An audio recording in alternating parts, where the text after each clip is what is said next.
Good morning. Welcome to our third episode of Logging On with the Division of Forestry. I'm Alyssa Yapel. Thank you for joining us this morning. Today we are going to be talking about urban forests and that they might be closer than you think. So we will hear about that in just a bit from our presenters today. But before I introduce them, I want to remind everyone, or if you haven't joined us before, let you know that you can ask us questions throughout the program. Just utilize the Q&A box. I'll say hello to y'all there in just a minute so you know where to find it. But ask your questions throughout the program and I'll make sure to ask our presenters. If you joined our previous episodes, you'll know that our first one was about the history of Ohio forests, and we also covered last week tree ID. If you missed it and you want to check them out, you can visit our YouTube page. It's OhioDNR, and you'll find all of our webinar videos recorded there. And I'll share that also in the chat with you in just a bit. But I want to introduce my friends from the Division of Forestry. I have Kelsey, who's going to be helping with the questions today. So we'll be behind the scenes. And then I have Steph Foster Miller, who is a regional urban forester with covering the Northwest District. So she's based out of Findlay, Ohio. And I have Tyler Stevenson, who is our urban forest coordinator. So Tyler is going to kick it off today. I'm going to pass it to him to get started, and we'll see y'all later.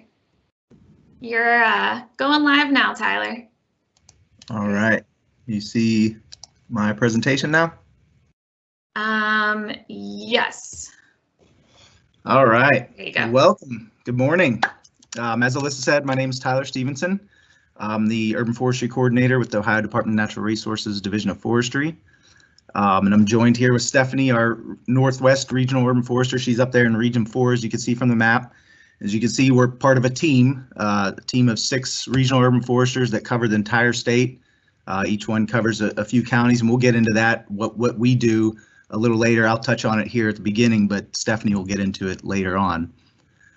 So what our program does, we work directly with Ohio cities and villages and townships to help them manage their tree care programs.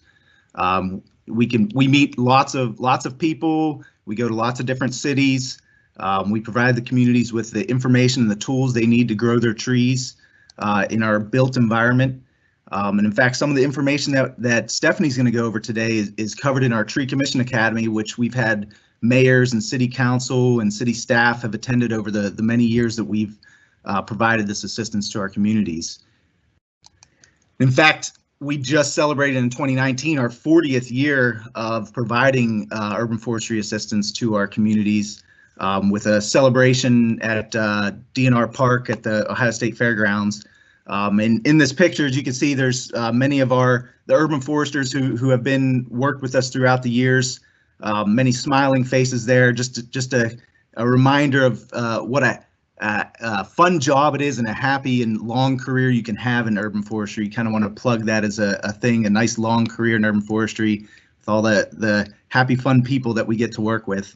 But ultimately our mission is to improve the quality of life of the citizens of Ohio. Trees provide a lot of great benefits to the people that live and work in urban environments, but they need to be managed properly to maximize those benefits. You can see in this picture here, you see you can probably see my mouse here, a street light here. That is part of our urban environment. And it's something that we put into our environment that's a benefit to the people so that they can see at night as they're walking down the sidewalk. However, that street light needs to be maintained over its lifetime. You need to change its light bulb. You might need to fix the wiring. Eventually, you'll need to replace it when it's to reach the end of its lifetime. And trees are similar to that, but they're more dynamic, more changing. That lamp post there will stay the same size. It won't grow any bigger, whereas the tree right next to it is going to grow a lot bigger. I think actually there was an animation there. There's when they're a little bit smaller and a little bit bigger, and they're just going to keep getting bigger from there. So that's where we come in. We want those trees to grow properly and provide all those benefits, put more leaves in the air, more roots in the ground, so that they clean the air we breathe in the water we drink, as well as other physical and mental health benefits that trees provide in the urban environment. Sorry, I switched the slide there. So that like I said, that's our ultimate goal is to improve the quality of life for those folks that live in these urban environments. So urban forestry, it's kind of a weird term. Most people think of forestry, you think you're out in the woods, out in the forest, like an Ewok, and then you throw the term urban in front of that, and you're kind of wondering, well, what is that? The majority of Americans live in urban environments, in towns, same as in Ohio. In Ohio, the number is very similar to that number on the screen there. I think it's 79% of Ohioans live in urban areas. And the trees that are growing in those urban spaces make up the urban forests. We keep our urban areas are expanding further and further out into previously forested areas. And so when we build things in those areas, either the natural trees come back in undeveloped parts of land, or we try and incorporate those trees into the built environment. So as you can see from this map here, this is a map of Ohio, and you can see the dark green is our forested area of the state. It's mostly in the bottom right part of the picture, and up on the right side, the southeast and east side of the state is mostly forested. But we're going to zoom in here real quick on the northwest part, Stephanie's part of the state, up toward Toledo area. And let's see if this works. Next picture is kind of zoomed in up on there, and up there it's a lot of agriculture area, but there is a lot of urban forestry up in there as well. A lot of our cities are built along rivers and streams. I was mentioning the water, improving our water quality, and Stephanie will get into that deeper here a little bit later.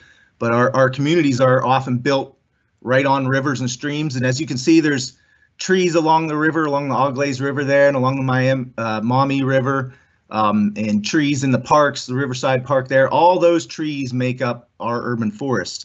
And we zoom in a little more here, and we get down onto the street level here on Wayne Avenue, and you can see that the trees lining the street, those are public trees, responsibility of the municipality to take care of. And then the trees in the backyard, which are, homeowners' trees, and the trees that they are responsible for taking care of and provide all those benefits for those folks.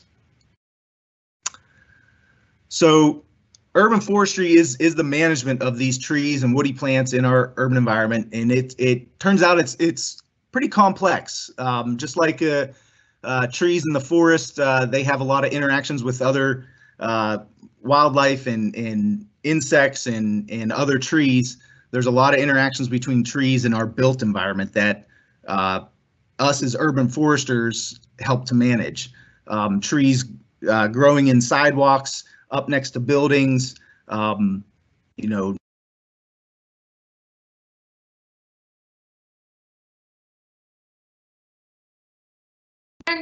not sure how, but your microphone is muted all of a sudden, so I didn't hear about the last 30 seconds.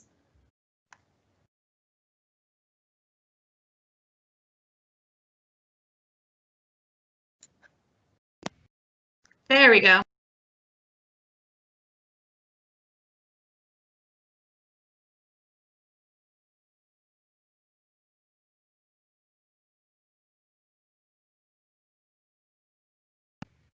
It just said someone is muting me. Can you hear me? Can you hear me? Your microphone is muted. Yes, Tyler, we can hear you now. All right. Sorry about that. Like I said, trees are in our built environment, and how we manage those and integrate them into our urban environments is part of what urban foresters do. In the Ohio Division of Forestry, the urban foresters help towns do that work. And I'm going to turn it over to Stephanie now, so my mic doesn't mute out on you guys. And our regional urban forester for Northwest Ohio, Stephanie Miller, will take it from here, the star of the show. And I will stop sharing. Oh, there you go. Great. Thanks, Tyler. Can you see my screen all right?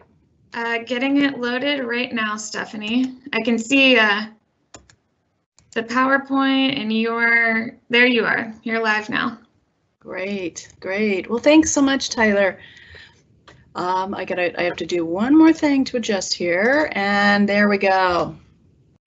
I'm really happy to be an urban forester because my work gets to help a lot of people. And as Mr. Stevenson said before, we need trees for a lot of different reasons. But we've learned a lot from scientists and researchers in other disciplines like anthropology, archaeology, and human behavior that our earliest ancestors were actually open forest dwellers with fresh running water nearby. It's one of the reasons why our eyes are facing the front so we can see around us in that open forest. And we have thumbs so we can grasp trees and limbs and food.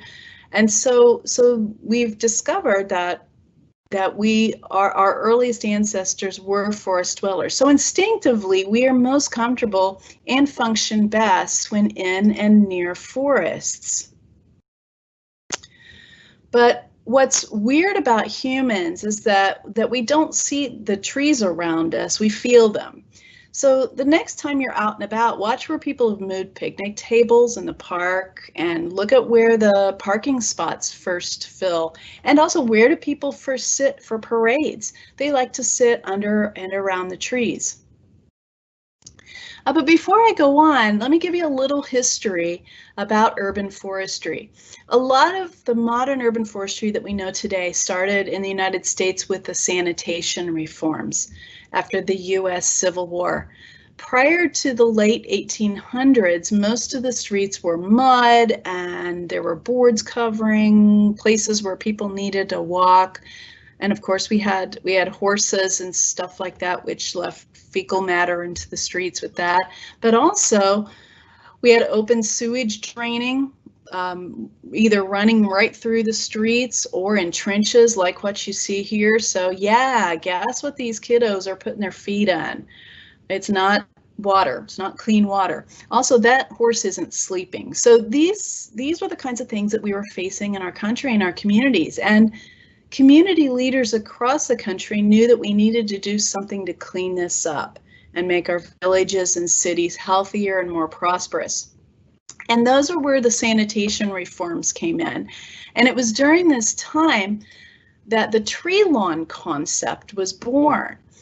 The tree lawn is a grassy strip with soil in it between the road and a sidewalk where trees could be planted. And here are some pictures of street trees that were planted as part of the sanitation reform. So even back in those days, civic leaders knew that trees kept people cooler, it improved air quality, it made our towns more attractive for businesses so that businesses wanted to come and work there and provide jobs, and it improved property values for homeowners.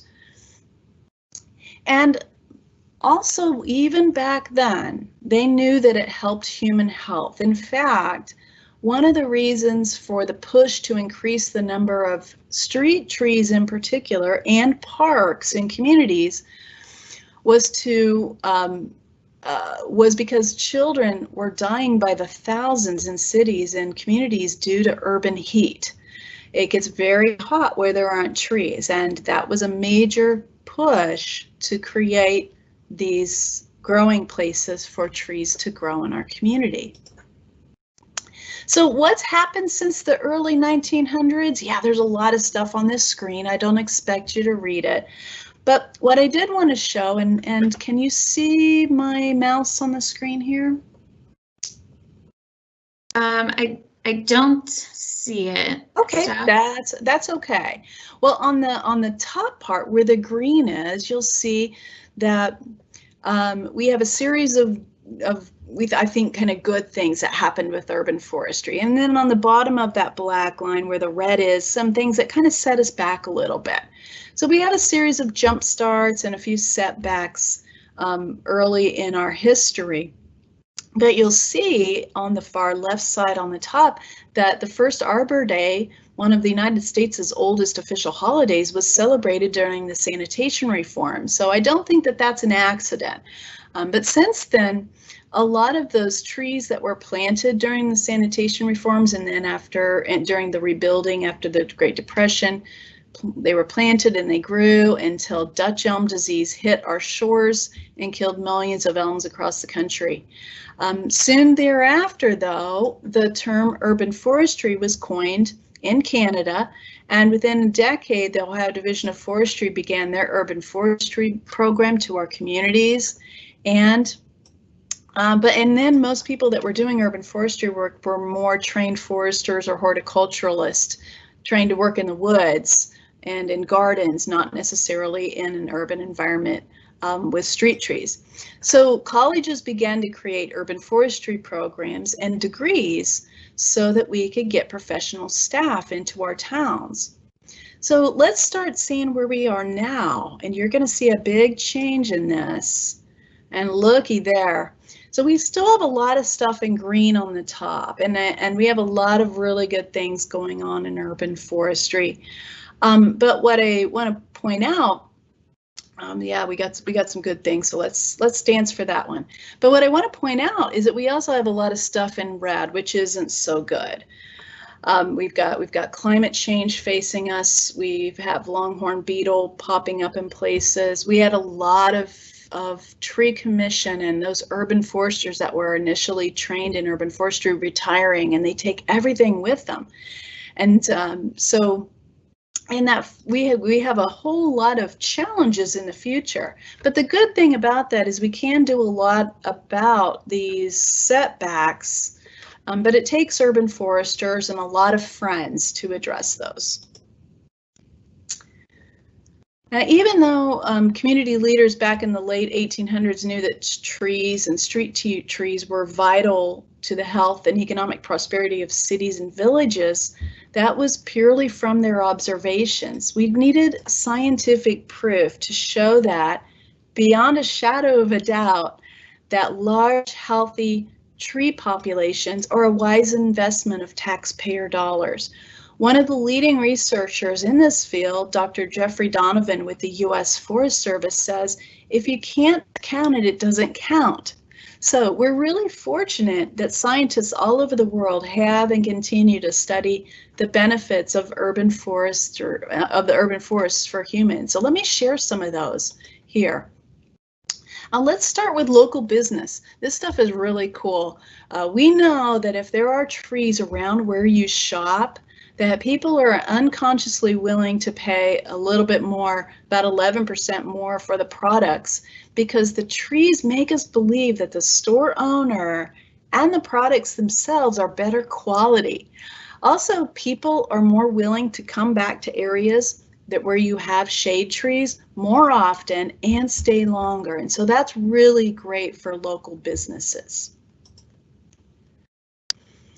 Trees also affect how we drive. First of all, drivers in surveys repeatedly say that they like to see trees along their streets. But even cooler is that it makes people a lot more aware of their surroundings. That probably, again, goes back to that ancient instinct of being in our habitat and being more aware of what's around us and the threats that may pose.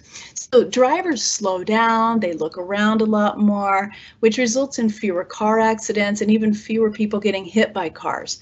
And ironically, it only takes a few car accidents in a community to usually pay for a year's worth of urban forest management. So car wrecks are really expensive for our communities, and urban forestry, if it can offset even a few of those, then it's a wise investment. Trees mitigate stormwater by catching raindrops before they hit the ground so that we have a lot less water getting into our streets and storms and yards as quickly. So that helps reduce flooding. The soil that we need to grow trees in, because you have to have soil to grow trees, right? The soil serves as a giant sponge that holds a lot of water. So if we build for roots, for tree roots, we are automatically building for water management. And that's a whole lot cheaper than pipes and drainage systems and all the maintenance and staff and people that it requires to maintain that artificial means of taking care of water. Of course, trees keep us cooler, so the next time you go somewhere on a hot day, watch where people are parked. I'll bet they're mostly going to be in those shaded spots first. And what I really love, I love this picture here. This is at a school here in Findlay. During the summer, it was just a gathering of the kids at a little summer camp at the school, and it was about 90 degrees out. And the front door to this tree, if you can imagine, is about a half a football lengths away from where all of these parents and guardians and little brothers and sisters are waiting for their siblings and kids to come out of the school. So it was a lot cooler for everybody to gather under this tree and wait for their kids than it was to wait right outside the door. Now, this was pre-COVID, by the way, so don't worry about everybody sharing their germs there. And of course, trees help us clean our air and water, and we estimate it's at $4 billion per year, and that would be a lot more if we had more larger shade trees in our communities. Now, trees improve our health because people are more willing to walk and exercise when there are trees to help keep us cooler and more comfy. People heal quicker, they stay in the hospital less when we're around trees and when we can see trees. But the next time you're in a medical facility, look for the tree and plant pictures on the wall. They're everywhere. The doctors in the health profession knows this. One thing that's really interesting is that the U.S. Forest Service was following a bug called emerald ash borer as it was coming down from Michigan into Ohio and northeast Indiana. And by the time it hit about 4 counties south of the Michigan line and into that little corner of Indiana, it had cost several lives because of heart conditions and lower respiratory infections. The shade and the air cleaning and scrubbing that those trees had provided, because the trees had to be were cut down and killed and then cut down, really changed the air quality for people, and so it was deadly for some people. So we need the trees around us. Trees also help us concentrate, especially girls. I'm not sure what's up with you boys, but especially girls, it helps you concentrate. They score higher on tests and are a lot more self-disciplined. Trees also help people feel more positive about their lives and help build community. People are more likely to gather around trees in their neighborhood because it's comfortable. They know their neighbors. And so by having that environment, you have better adjusted people in their communities and tighter communities, which also helps to prevent crime and reduce crime of all types. But if you think about it, organisms of all types thrive when they're living in the right habitat. And living in a forested habitat is what people need, and we behave a lot better. So investing in urban forestry is good for business. And here's the kicker with this, is that the average cost to care for all of our public trees in our communities is about $13 a year. But we get back at least $65 a year from our big trees. And we know that because, and we know that that's low because we haven't even figured in the car wrecks and helping to keep people healthy, all things that are very expensive in our communities, and crime and that kind of stuff. But I also want to point out that those are for our large growing trees. When we stick with small trees with lots of flowers on them, they don't get very big and they don't provide the same kind of benefits that we get from those large trees. And the returns on them are only $15. So we put in 13, we only get $15 out of it, so it's about $2 difference, right? So we're talking about getting in a tree, large trees that are going to grow big, rather than putting in a bunch of foo-foo trees, which is what I call them. So urban forest management pays us back, but we need the urban forester to help us do that, right? And that's what I do. And here's another really cool thing about the trees. Mr. Stevenson talked about the light pull and the light versus the tree and how it changes and grows. The interesting thing about all that is that everything from the back of the sidewalk in your community all the way across the street to the other side of your sidewalk goes down in value from the time that it's built, except for the trees. The trees are the only things that increase in value from the time that they're put into the ground. And so that sets them apart also from all the other things that are built in our communities. So are there any questions at this point that I can answer?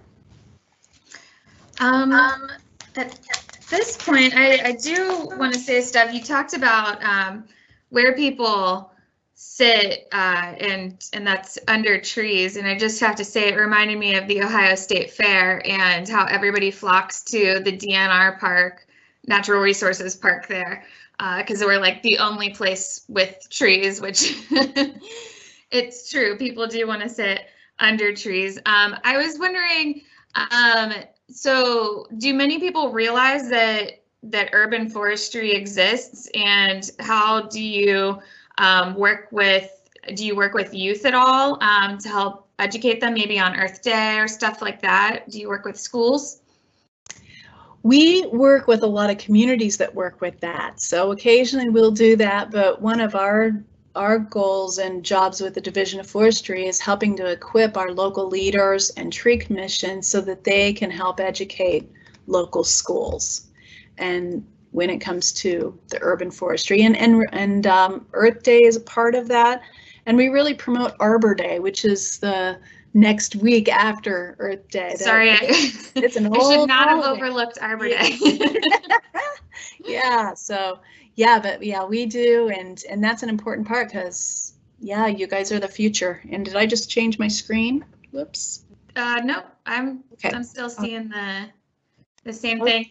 So for students who may want to explore a degree in urban forestry or a career in urban forestry, what is the background, and are there any resources that they can check out? Yeah, I'm going to get into that in just a few minutes. Oh, okay, sorry. Okay.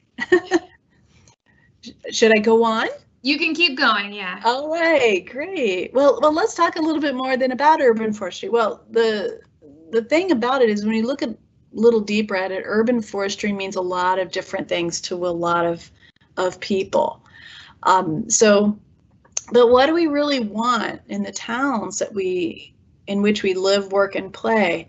Well, most of the folks that we talk to want to make sure that their taxpayer dollars are being spent wisely. Now, for you students, you're not really too awfully concerned about that now, but when you get older, you will, and I'll bet your families are.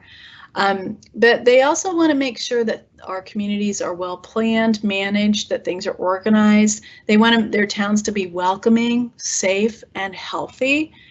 And they want their citizens to be engaged and interested in their town also being a good place to live. We want people to care about their community, and that's what our communities tell us that they want, and hopefully all of us want the same thing. But when it comes to urban forestry and what we do, we have some special challenges when caring for trees in our communities. For trees that are living in the forest, we have a pretty straightforward circle of life. The tree will grow either from a seed or from sprouts of another tree. It grows and grows, and eventually it gets older. A forester might harvest it or at a certain time so that we can use some. A lot are left in the woods, and they just die and then become back into the soil and habitat for animals and that kind of thing.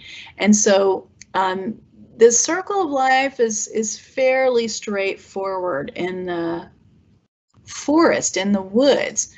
But when we're talking about the urban forest, the life cycle changes greatly. You can imagine that we have a lot more things to think about here. So first of all, we need to plant trees. We can't let Mother Nature make the decisions for us. And that requires skill and planning, because trees won't regenerate in the urban forest environment. And it requires skill and planning to do that, because if we don't and Mother Nature decides, then she's usually pretty messy, and trees are going to grow in places where you don't want them, and they're not the right ones we want to have around us and all that stuff. So we need to make those decisions as urban foresters. And we also need to be able to provide quality contracts. So if we're paying somebody to do that work, we need to have everything in writing so that we know exactly and we're getting exactly what we want, that we're getting healthy trees planted and that they're planted right.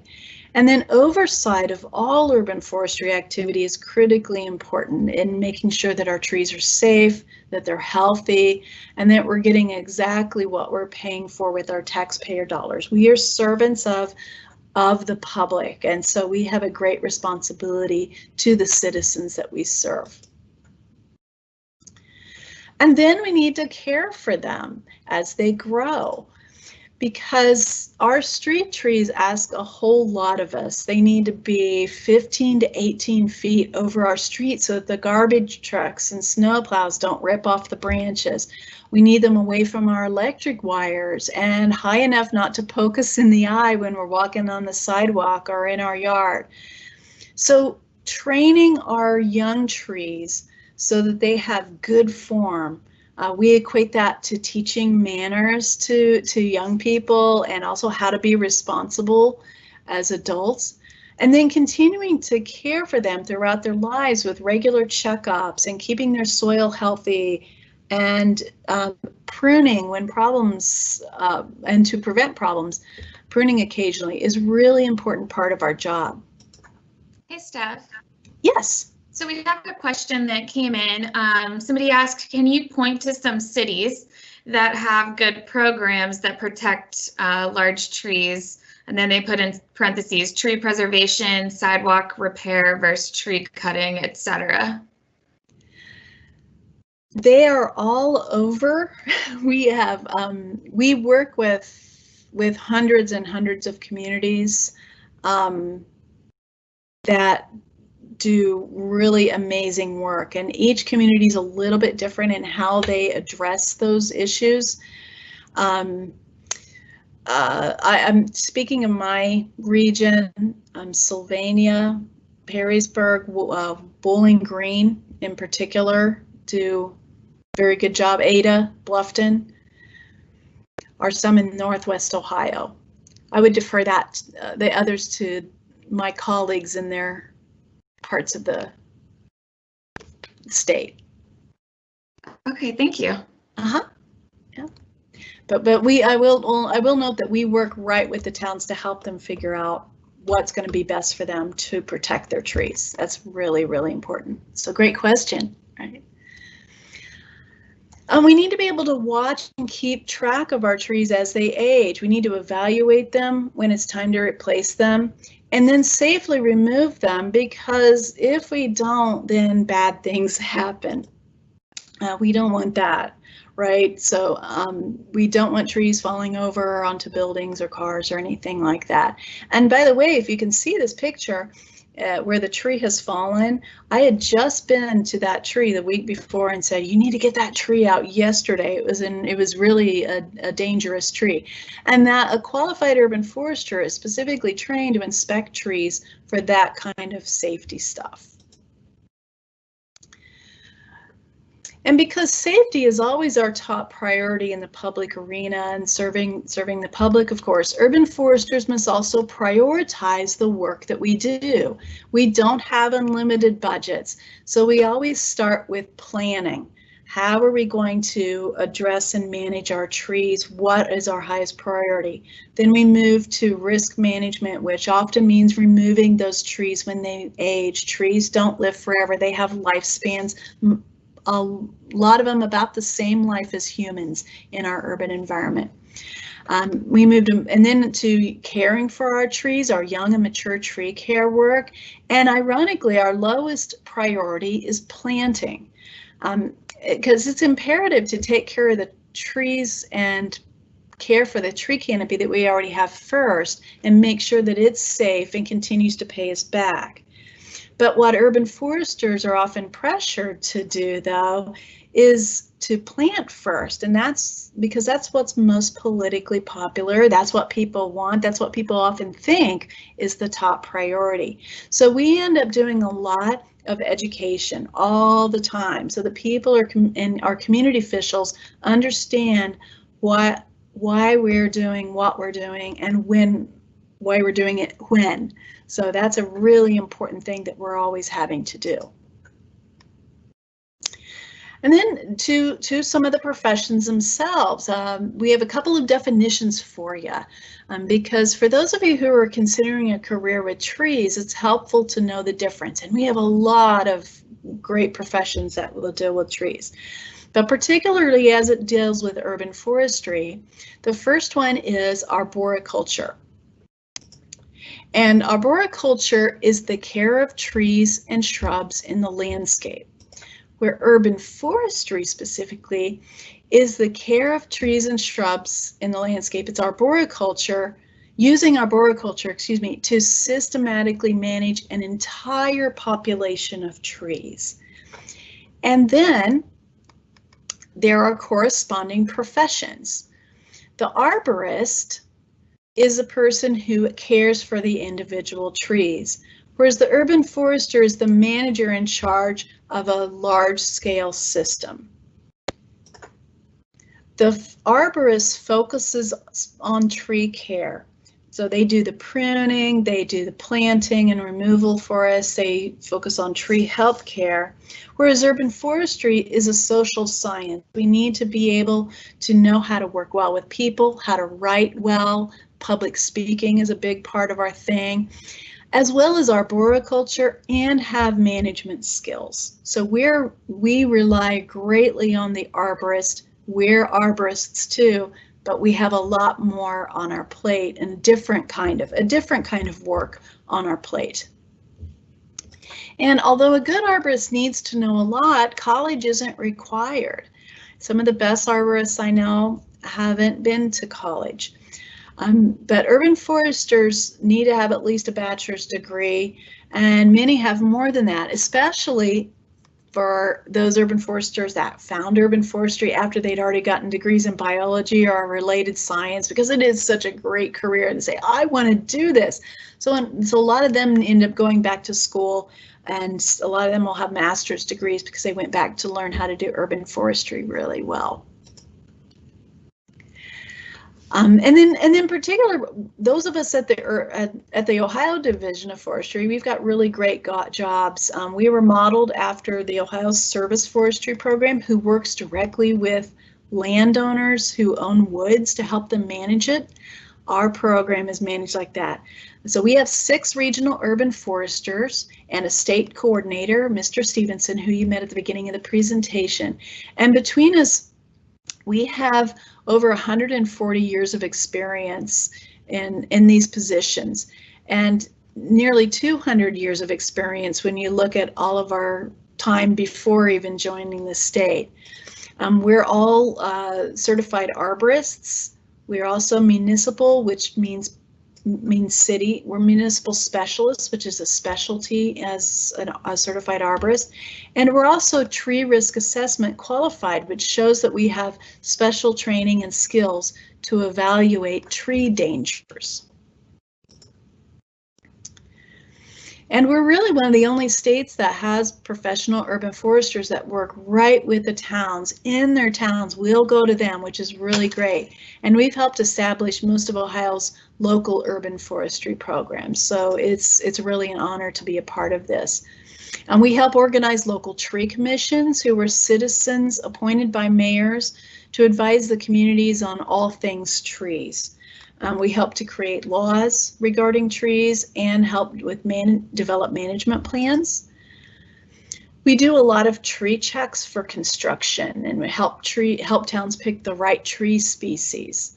We check trees to see if they're dangerous with our communities, and we help decide what to do to reduce that danger. We occasionally have grants to help towns pay for the work that they do. And we do a lot of education because that's really the one thing that no one can ever take away from us. And it's really it's the key to having good local urban forestry programs. So teaching our citizen groups, teaching staff, teaching elected officials, and providing opportunities for them to continue to do a good job is really, really important to us. So we get to see a lot of stuff and meet a lot of people. And we've also learned that every town, the one thing that every town has in common is that they're all different. And so we really work to individualize the services that we offered. Each community has different needs, they have different histories, different cultures, and that allows us to do some really cool stuff to teach people about trees and urban forestry. And it's really, really a great opportunity and a lot of fun.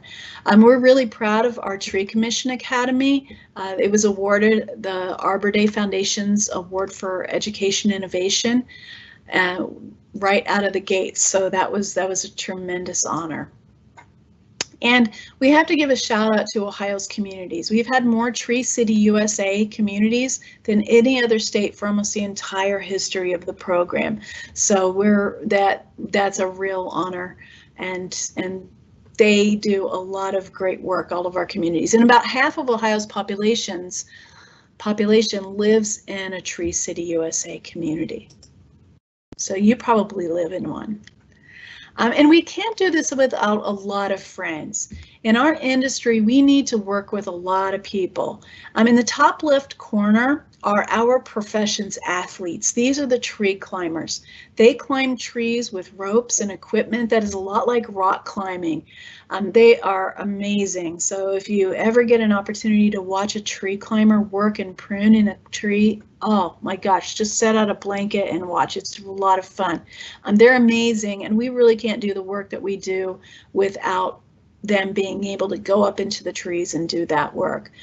We work with other arborists who do specialty things like moving large trees and treating soils and those kinds of things. We work with cemetery managers because there's usually lots of big trees in cemeteries. The military, we work with local council representatives.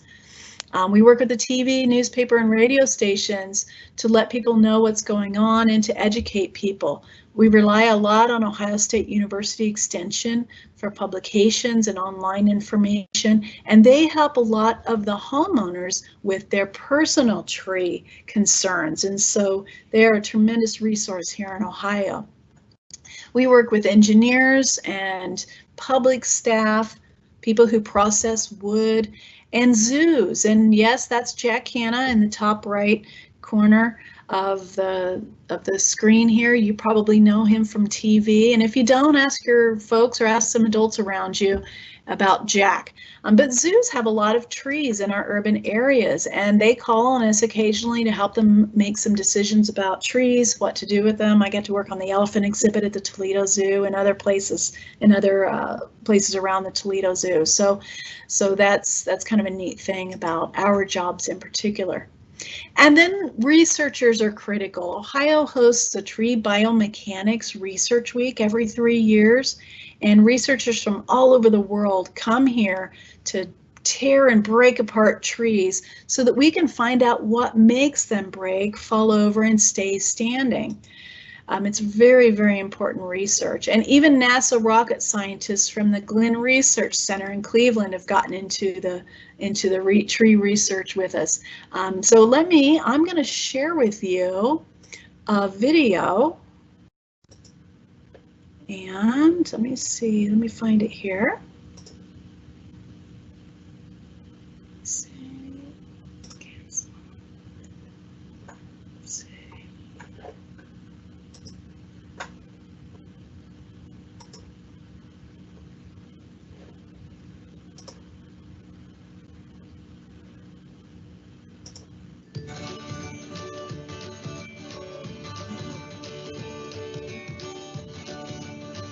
Well, we're at the Morton Arboretum. Well, this is tree biomechanics research. Trees are moving constantly in the wind, and the whole objective is to understand really when trees are safe.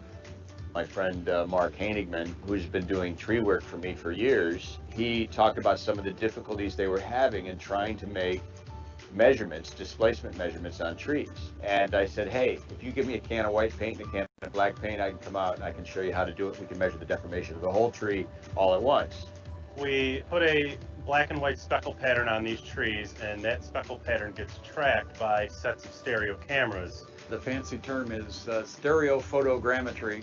That means we're using 3D images of things to, in this case, trees, to track the movement of that tree as it responds to forces of wind, or in this case, our simulated wind by cabling the tree and pulling on the cable. Those cameras look at the same point of interest, and in this case, we're looking at trees and roots.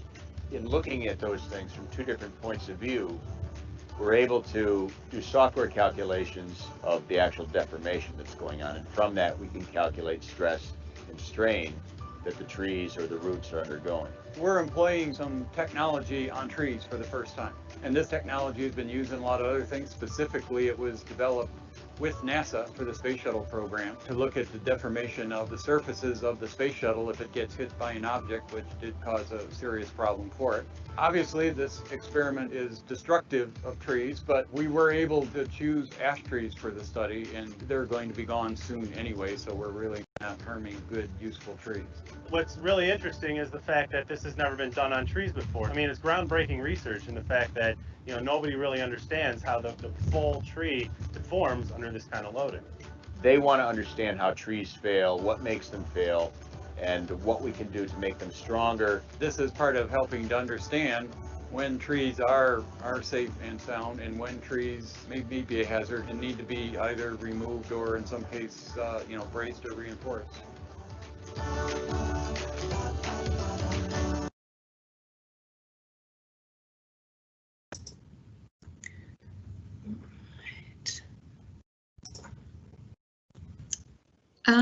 Steph, are you there?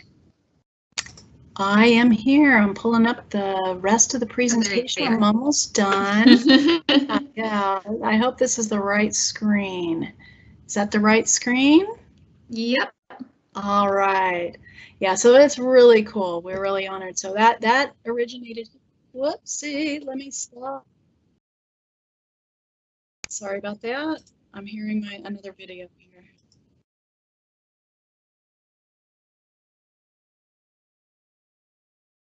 Okay, there we go. Sorry about that. Okay. Let's see. Thanks for your patience, y'all. Okay. And then just to wrap up, we couldn't do the work that we do without the volunteer tree commissions and the citizens of Ohio who get so many things done on the ground. And it's really an honor to serve all of them. And the neat thing about urban forestry and the tree care industry is that everyone can do something. So if you even have the slightest interest in trees as a career, there's something for you. So with that, I will leave any time that we have left for questions. We do have a question that came in. Somebody asked, is there a place for Ohio native trees in the urban landscape? Absolutely, there is. And the tricky thing about the urban landscape is that it's been changed so much that there are a lot of native trees that won't work in a lot of spaces that we need to plant them in. And also, we need to be able to diversify the species makeup of our urban forest. So we do a combination of native trees and trees from other places to be able to fulfill that diversity need that we need, as well as getting the native stuff out there to grow in our communities for the other things that rely on them. Awesome. And you mentioned a little earlier on, I saw Boy Scout projects or Girl Scout projects. So I get questions a lot about how Boy Scout and Girl Scout troops what service projects they can do. So how would they go about finding a project with the Division of Forestry?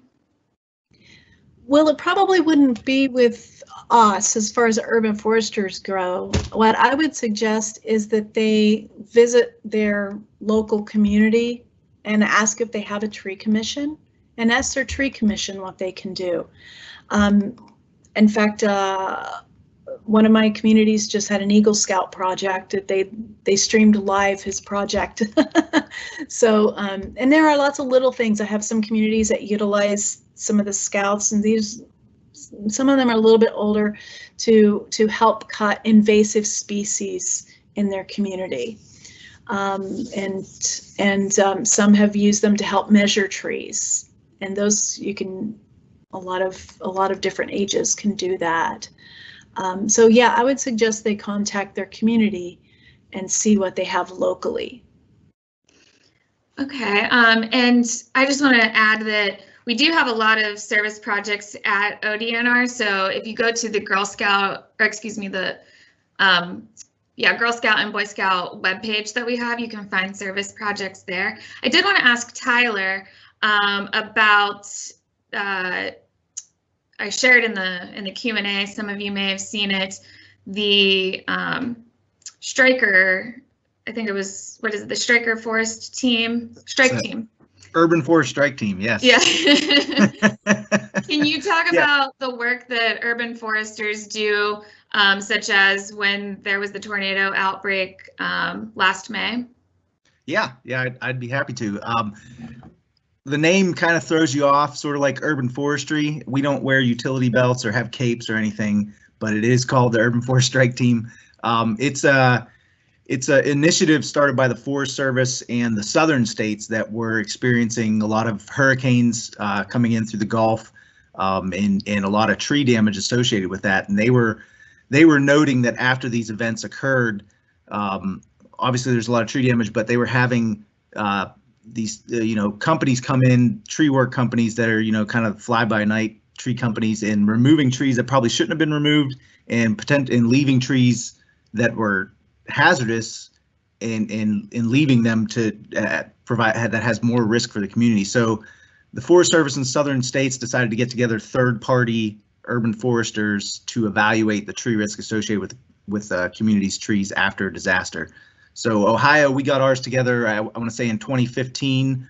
We gathered task specialists from around the state. They're made up of city foresters, OSU, campus foresters, a wide range of people that after, for instance, the tornado that happened last Memorial Day, we got together as a group with assistance from the Forest Service providing equipment and tablets to collect information on, go to the community, do basically a tree inventory of a damage assessment of the area that got hit, and provide that information to the communities that they can then take that information to give to a reputable tree company to do the work. So we're kind of acting as a city forester for them when they need extra help. So it's almost like mutual aid, similar to that. Gotcha. So you don't work directly with private landowners if they have issues. They should work with their community, and you work with the community, right? Yeah, that's often the case. Is the city forester and the city staff, they're overwhelmed with not only their own trees, but private trees that come onto public property, and so they deal a lot with the private landowners, and the community deals with that. We come in and try and help them take care of their public trees, or not take care of them, but at least assess them for them so that they can get the right work done. Okay, we have a couple questions that had come in. Somebody asked, do you recommend that cities use the track system to identify high-risk trees?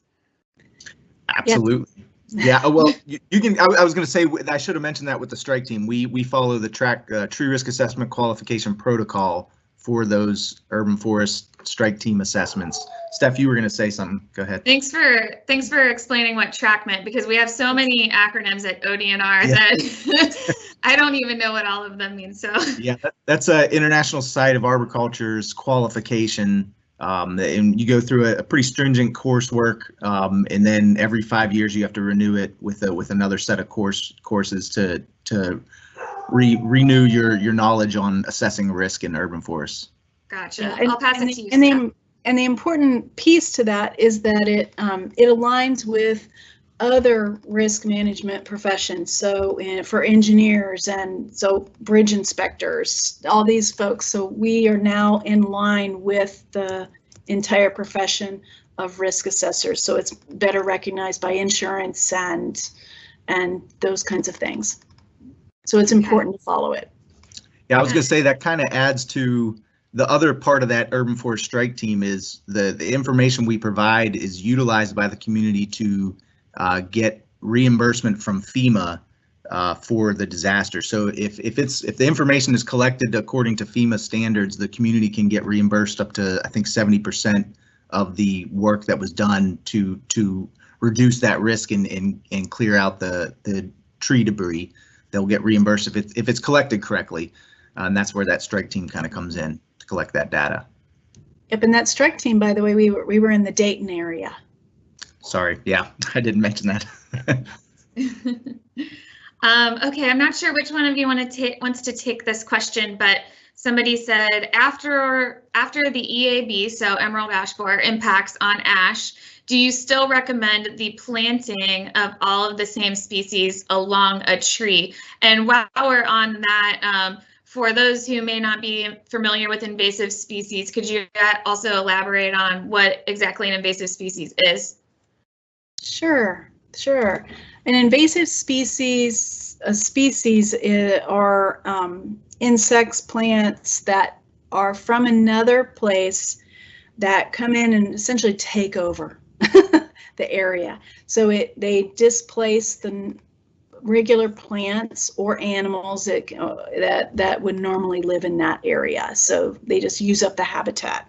So they're really problematic, and we're constantly dealing with them in urban forestry and all realms of natural resources at this point. As far as emerald ash borer goes, no, in urban forestry, since I've been in it, which is still a long time, we've never promoted planting all the same species. We've promoted diversity, but that was a lesson that we learned primarily from Dutch elm disease, which led to the profession of urban forestry, because so many communities planted elms everywhere, or they planted soft maples everywhere because they grew fast and they could grow about any spot. And so they were planted widely. And once you get those diseases in, or all the trees age out at the same time, they all start to die at the same time because they're all old, then you got a real problem. So we encourage communities to plant lots of different species, getting them in the right spots. We developed a process for communities to create planting designs, which is really cool, and it grew out of the emerald ash borer infestation and the tree death here, so that we can get a lot more species into our communities. And it's a planned plan. It's a 50 to 100 year plan for our communities. It's fast, quick, easy, and we're really proud of that. So it breaks up those streets and blocks. Awesome. Well, we are just about out of time. So I just wanted to wrap it up and let everybody know that we appreciate you joining today. I touched on our schedule for the series, and I just want to remind everybody that next Tuesday at 10, so it's same time, same place, we will be talking about wildfire prevention. So I hope that you can join us then. And for anybody with young kids that want to find a fun educational way to introduce them to not just urban forestry, but forestry in general, we have a new storybook trail at John Bryan State Park, and the book that is there is called As an Oak Tree Grows. It's an imagination library book, so we did this in partnership with them. It's a really cute story, and it meanders through the wooded area at John Bryan. So that is near Yellow Springs, Ohio, but we have storybook trails all around the state.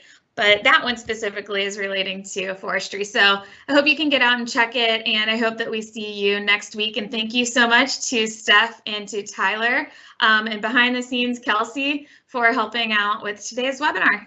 Bye. Thanks.